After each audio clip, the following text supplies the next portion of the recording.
tutorial for the sledgehammer on the Skewb right over here.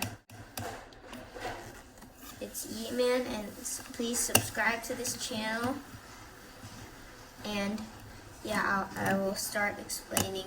So what a sledgehammer is basically a very important algorithm for the Skewb.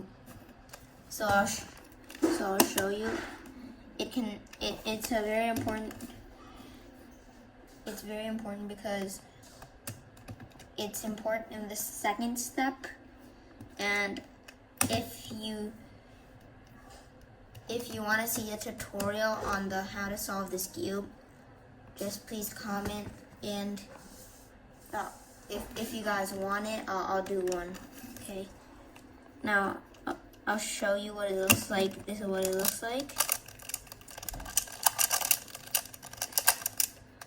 Like that, and you completed the second step of the beginner method.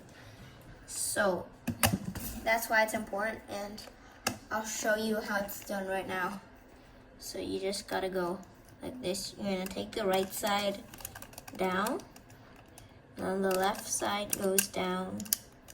Now the right side goes back up. Now the left side goes up.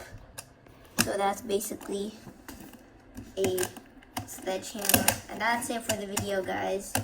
Bye, guys. If you like the video, please like. Okay, bye.